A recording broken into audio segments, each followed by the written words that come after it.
Newsbreak. Sa headlines kan mga barata, mga inaprobara na lakdang sa Drug Summit kasudma ipapasunod kang LGU Naga. Kasulo sa siyudad kang Iriga kasubagong maagahon, tulo ang pinagbawian nin buhay. 19 anyos na driver kang SUV na nakabangga nin duwang motorsiklo na may tulong pinagbawian nin buhay, pinadarahan nin show cause order kang LTO. Irrigation canal sa Buhi, Camarines Sur, pinagtarabangan na malinigan. Uya mga bareta sa Aldaw na ini, ako po si Christine Reyes.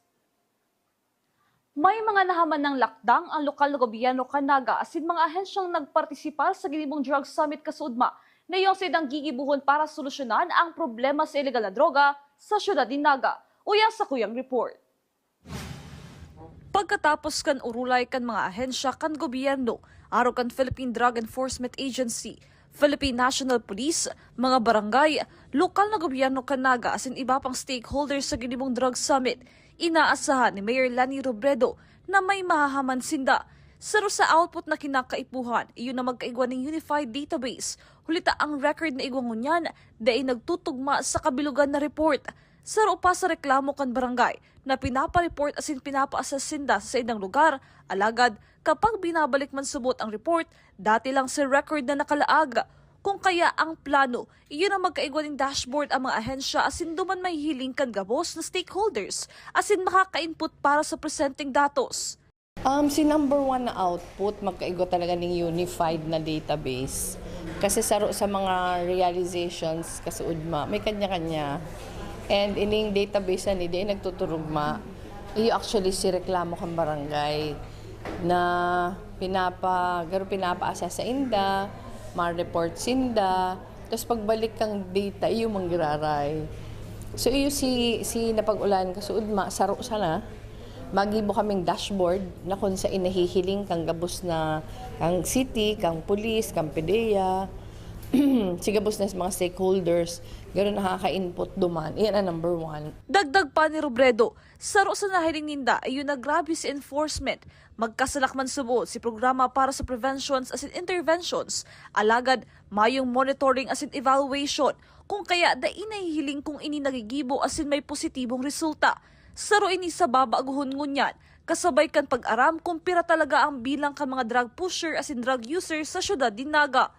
Ang realization man duman, grabe kita sa enforcement, pero mayo garo halo ang satong programa pag-abot sa prevention, saka interventions. Ikaw man kitang programa sa interventions, pero garo mayo kitang monitoring and evaluation, so di itaaram kung nag-work. So, iyan ang babaaguhon ta. Pati si numero kung pira talaga si drug users, si pushers, di maayos. So, kadakol kitang tatrabahuhon. Ang gabos na napag-ulayan sa Drug Summit, ang pagmamaigutan asin papakusugon subot kalokal na gobyerno Canaga, katuwang ang mga manlain-lain na ahensya para masolusyonan ang haloy ng problema sa illegal na droga sa Naga. Para sa Janan TV 48 Naga, Christina Canzo Reyes, Newsbreak. Sa kasumpay na bareta, pinag-amin man ni Mayor Lani Robredo na may kakulangan ng LGU Naga para maresolbahan ang talamak na illegal na droga sa Naga. Para magibo ang gabos na aksyon, kaipuhan na akuon na dakula talaga ang problema sa isyong ini. Pinagtawan doon man ni Robredo na kaipuhan seryosohon ang trabaho asin bako lang para sa compliance kan opisina, kundi para sa pagbabago kan syudad. Hagad man kan alkalde na pagtarabangan kan mga ahensya pati na kan publiko na matuldukan na ang naglalalang kaso ng illegal na droga sa syudad. Number one na pinaka-importante si acceptance. May problema kita. May problema kita bako na sa drugs, pero in the way na pigre-resolve ta ang problema. Talagang dakula si pagkukulang sa part kang city, aminado ta yan.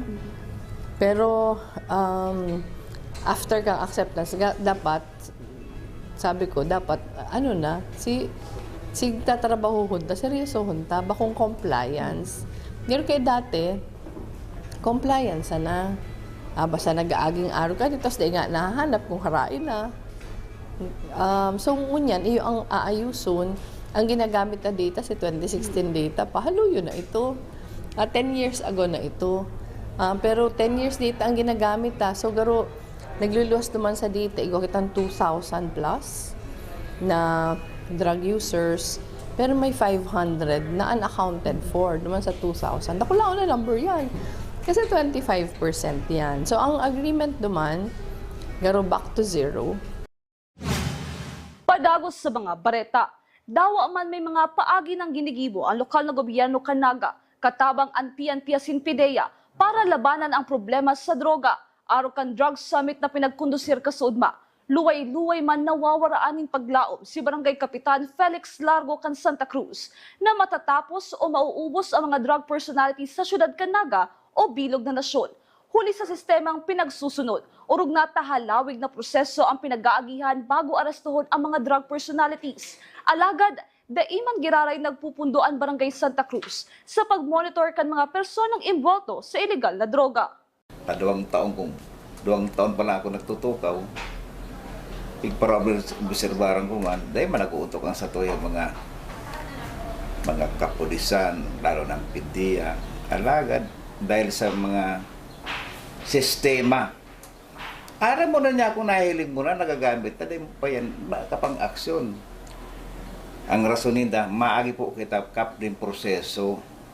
Dito yan basta-basta. Mas kinahilig mo na, naintindihan mo na. Maagi pang proseso. Garon niya ko ang nangyayari. Tayo minsan naanggot na ko. Garong pigby baby ta. Nahilig mo na, kundi maagi ka pang mga proseso. Dahil sa human rights violation, garong ako hiling ko, masakiton. So, dahil man kita nag-uuntok ang monitoring sa naman kita Sa iba pang bareta, pagkatapos kan drug summit, gigibuhon man ang Transport and Mobility Summit sa aga na suruman sa inaatubang na problema kan syudad ngunya na panahon. Susog kay Mayor Lani Robredo, bako lang traffic ang problema kan Naga, kundi pati sa transport as in mobility. Para masolusyonan ini, bako lang pagdagdag ng enforcers ang aksyon, kundi pati ang pagpapakarahay kan public transportation asin tinampo. Dakol naman subot ang nagibong pre-work sa problemang ini na pag-uurulayan sa aga. Mientras tanto, matao manintabang ang DPWH sa pag-redesign kan mga tinampo sa Naga. Sa aga, Transport Summit, iyon ang sa pinaka-importante Ako lang problema na pag-abot sa bako lang traffic, pero transport and mobility. Inip na ang tao, may reason man kung taano mainip. Pero di kaya all over the world kaya ang lesson data man masosolve ang traffic sa pagdagdag lang ng enforcers, data man masosolve sa pag-widening roads. Talagang si gabos na moving parts kay puan ayuson ta public transportation, si design kang mga roads ta. So kadakol ng pre-work na ginibo, itong gabos sa pre-work na ginibo ipe-present sa aga. Nakakuha naman kita ng commitment hali sa DPWH, natatabangan kita as far as si redesigning kang roads is concerned. Padagos sa mga bareta, gini mo man kasuod ba ang State of the District Address ni 3rd District Congressman Nelson Ligacion. Digdi pinag-report kang kongresista ang sa iyang mga naginibuhan sa loob ng 200 na aldaw bilang representante kan ikatulong distrito kan Camarines Sur. Liwat naging parte kan sa iyang report ang pagbisita ni DPWH Secretary Vince Dizon sa Andaya Highway na nagwalat din promisa na kabali ini sa tatauanin atensyon para mapakarhay. Pinagsambit pa man sa report ni Congressman Ligacion ang pagtagaman ng pondo sa patinampo sa La Purisima Curi Road sa Banwaan, Canpili, Camarines Sur. I highlighted the sorry and deplorable state of the Andaya Highway and portions of Maharlika Highway in Quezon Province, starting from Pagbilao, Gumaka, Lopez, and Calawag. One of the most important national travel and economic arteries in the Philippines. And thereupon, our national government heeded our call. Last January 16 to 17, DPWH Secretary Vince Dizon personally traveled from Manila to Naga City to see and experience for himself the deplorable state not only of Andaya Highway, but also of the Maharlika section in Quezon Province. And before doing so, he made the following announcement at a press conference last January 12. According to him, this year, for the first time, since the construction and completion of the Maharlika Highway, there will be a massive rehabilitation. Sa Banwaan po, Kanpili, ang dekada ng gurudul-gudol na tinampo, kan La Purisima del Rosario Coris section, napatagamahan tanaman po nin 121 million pesos bilang kabtang Kanpili Ocampo Bypass Road. Sa samuyang pagbabalik, mga person who use drugs sa barangay, pinagbisita kan PNP Naga. Yan asin iba pang nangyerot ng mga bareta. Digdi lang yan sa Janan TV 48 Naga Newsbreak. The digital age is here. They warn us of a cold, efficient world where the human touch is lost to automation. But we refuse to accept that choice. At Naga College Foundation, we believe the best future is one led by heart. We equip you with the skills you need to thrive. From our dynamic programs in finance and business, to the hands-on fields of IT and engineering, through our vital health sciences, our justice programs in criminology, and the crucial roles of education in the arts, we cover the entire spectrum of tomorrow's workforce. Here, you don't just become future ready, you become a worker with empathy, a leader who understands that technology must serve humanity. Choose the college that prepares you not just for the job, but for the world. The future is here at NCF. Enroll at Naga College Foundation. Let us build a brighter, kinder tomorrow.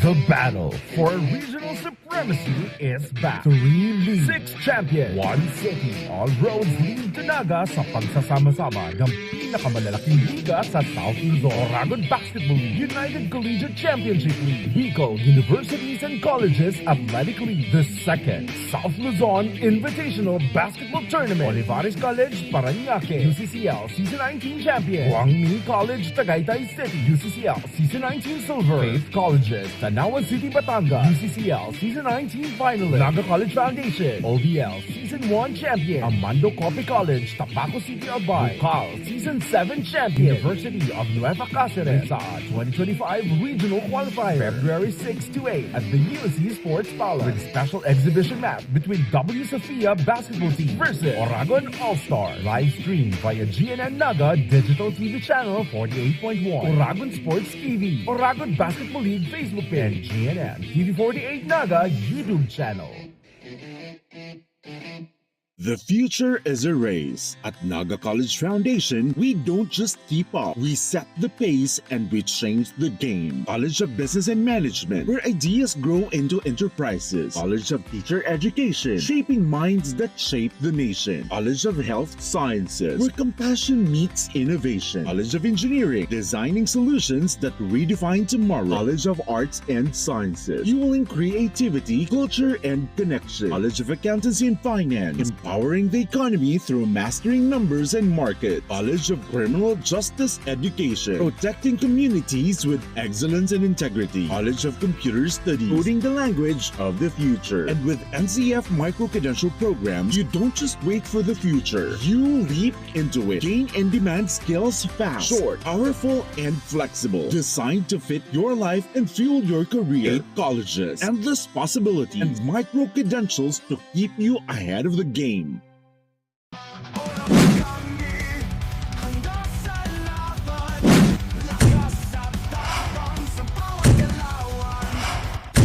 Ano, morag ka?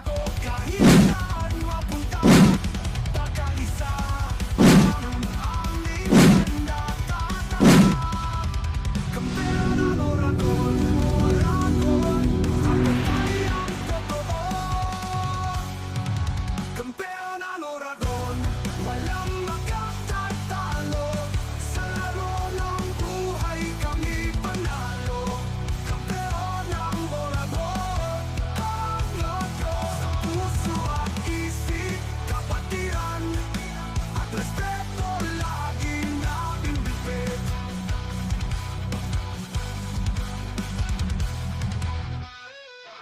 Seeing clearly shouldn't mean traveling far from home. At Camsur Eye Center, world-class care is right here in the heart of Rinconada and the Bicol region. With advanced diagnostic tools, ophthalmology specialists, and a team that treats you like family, we bring expert eye care. From children's screenings to managing cataracts, glaucoma, and diabetic eye conditions without the need for long trips. Because your vision matters, and so does your time. Camsur Eye Center, world-class eye care just around the corner.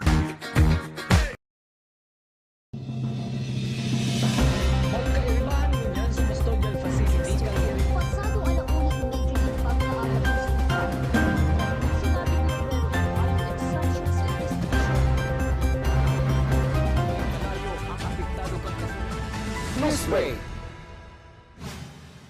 Mga persons who use drugs sa mga barangay na daipa drug lead as in sakop kan Police Station No. 1, binisita kasudma. Ang kompletong detalye sa report ni Cristina Valenzuela. Igwapang tulong barangay sa syudad ni Naga na daipa na idedeklarang drug lead na sakop kan Police Station 1. Huli kaini, regular na pinagbibisita kan mga personay kan Police Station 1 ang mga persons who use drugs o PWODs sa mga nasambit na barangay para hilingon ang sa indang sitwasyon. Sigon ki OIC Station Commander Police Captain Rowena Lim, importante ang padagos na pagmonitor sa mga PWODs para matabangan kad PNP na dai na magbalik sa paggamit ng illegal na droga. Digdi sa tuya sa Police Station 1, ang daipa drug lead dyan, Barangay Abella, iyan na nga ning Igualdad sa Kasabang. Guba ko lang itong assessment, kundi na talagang namomonitor sinda, tapos natatabangan sinda sa para maging talagang dahil na sinda magkaisip na maggamit ng illegal drugs. Sa masunod na Pebrero 3, pinagtalaan man kan Police Station 1 asin kang Naga City Dangerous Drug Board na magkaigwaning assessment sa 35 na PWODs sa Barangay Igualdad. Sa gigibuo na assessment, hihilingon kan Dangerous Drug Board kung ansarong PWODs nasa high risk o low risk pa pag-abot sa paggamit kan illegal na droga. Ngunya na 2026, ang nakaschedule mi pa lang para duman sa sa assessment si Barangay Igualdad. Pero igwa naman kitang drug cleared barangays na tulo, so tulo na lang ang kaipuhantang i-clear digdi sa Police Station 1. Sa Igualdad naman, ang schedule para sa assessment ng 35 PWODs sa February 3, 8 a.m. I-assess yan kang Dangerous Drug Board, kang Naga City. Kasali na dyan si assessment kung iyan high risk or low risk na drug users or kung talagang nagagamit pa sila ng illegal drugs.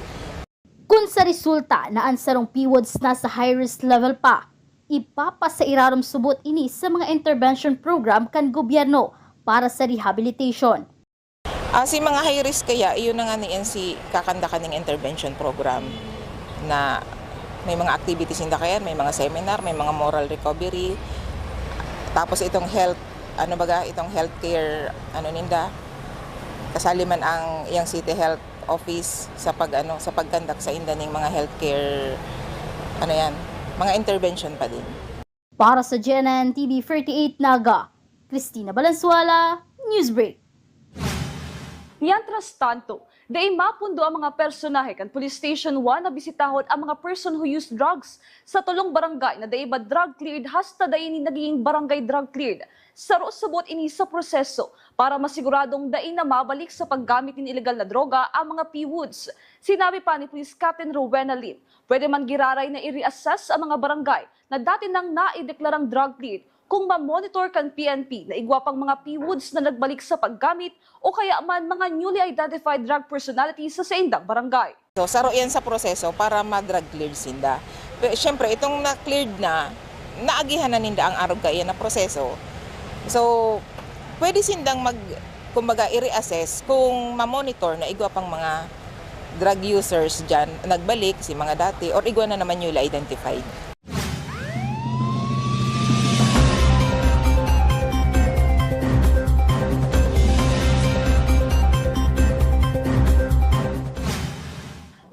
kaaki asin ang sedang paraaling ang pinagbawian nin buhay sa kasulong nangyari sa Nicoville Subdivision, Barangay San Nicolas sa siyudad ng Iriga, kasubagong pasado alas 2 nin amay na pagkaaga.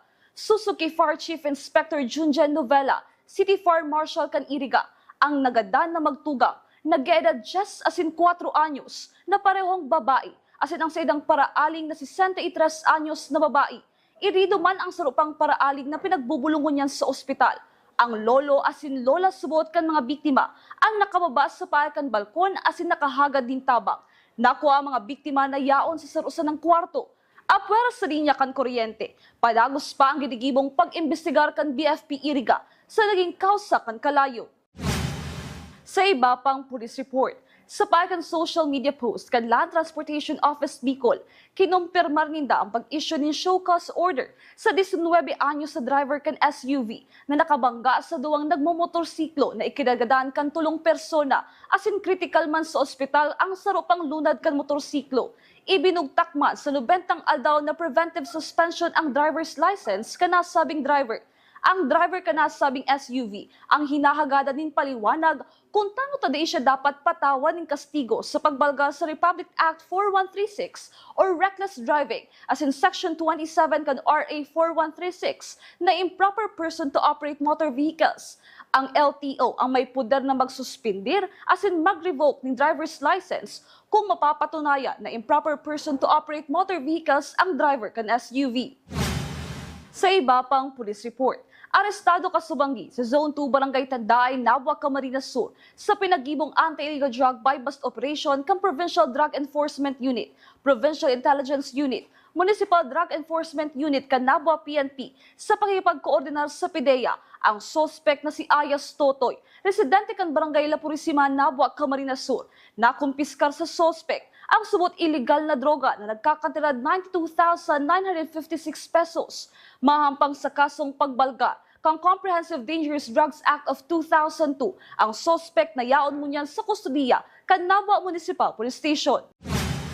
Sa iba pang bareta, 13 dekalibreng armas ang narecover kan pinagsurong puwersa kan 83rd Infantry Battalion at 2nd Infantry Battalion sa Bukid na Parte kan Barangay Gibahoy, Lagunoy, Camarines Sur kasuudmang aldaw na Webes. Ini kinababalehan kan 12 M16 rifle, duwang anti-personnel mines, mga bala asin magazines. Ang mga residentes kan barangay ang nagtukdo kay ni sa mga militara kan nakalihis sa December 20. Nakakalot man ang militar ng mga armas sa sitio Benguet, Barangay Pinamahiagan. Tubod ang militar na dakol pang nakatalbong na armas ang sidang madidiskubre sa mga masunod pang mga aldaw. Sa iba pang bareta, ang magabat na trabaho ang napapagian asin napaparikas kung nagtatrabangan. Ini ang ipinahiling kan Irrigators Association asin mga empleyado kan NIA Camarines Sur IMO District 5 RIIS kung saan 10 metro kan min kana ka Lower Lalo River Irrigation System na yaon sa Barangay Santa Justina, Buhi, Camarines Sur ang pinagpakarhay.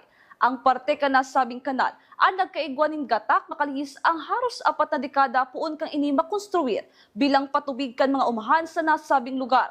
Sa ngunyan, balik na sa operasyon ang Lower Lalo River Irrigation System.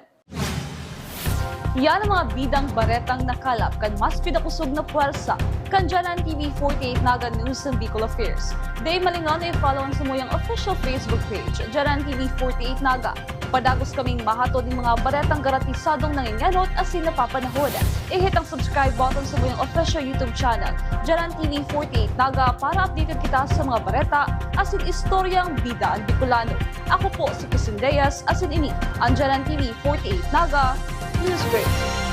The second South Luzon Invitational Basketball Tournament, powered by PLDT, with special exhibition game between WB Sofia and Aragon All-Stars, February 6 to 8 at the UNC Sports Palace. Presented by Sundays Hotel, Concepcion Pequeña, Naga City, Lemon Residences, Magsaysay Avenue, Naga City, Papatantan Apertel, Diversion Road, Naga City, Summit Sports Hub and Private Resort, San Vicente Canacman, Camarines Sur, Gold Trans BTS, Naga College Foundation, Summit Hotels and Resort, Go Hotels, Jag Sportswear, DLP Printing Services, AAT Ads, Jazz Tire Master, Midnight Naga, Tigers Cafe, Claypot Cafe, Camser Eye Center, Glass House Beach Resort, Karanan, Pasacao, Camarines Sur.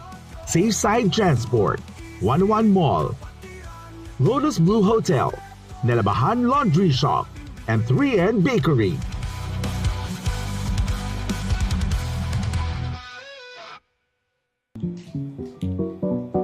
Tanga ta diri ko nababay na GNN TV48 Naga. Kalma. Lumipat lang ang GNN TV48 Naga sa channel 48.1. What?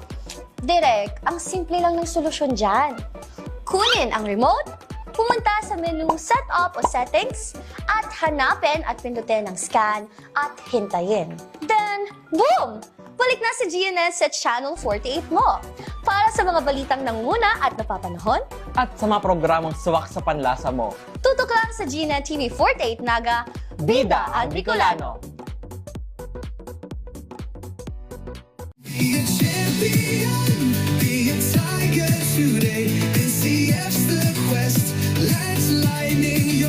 At the Naga College Foundation Basic Education Department, we provide an environment where innovation is nurtured and resources promotes collaboration and discovery. Our students benefit from hands-on learning in cutting-edge science and technology laboratories, bridging theory with practical application. We maintain a supportive institutional framework, ensuring a safe, clean, and academically focused atmosphere for every student. Beyond academics, our comprehensive facilities, including sports, develop leadership, teamwork, and discipline. NCF is proud to be a LASSO accredited institution, a recognized mark of excellence and high-quality education. This is Naga College Foundation Basic Education Department. Changing the game. At NCF, we're all about that holistic grind. Hands-on training, real-world experience, and affordable education that gets you industry ready. Shoot to edit, dito from concept to screenwriting. From shooting to editing to actual broadcasting, NCF was the first and the only school that has its own operational television and radio stations. No boring stuff, just real skills for the real world. Jika na ba?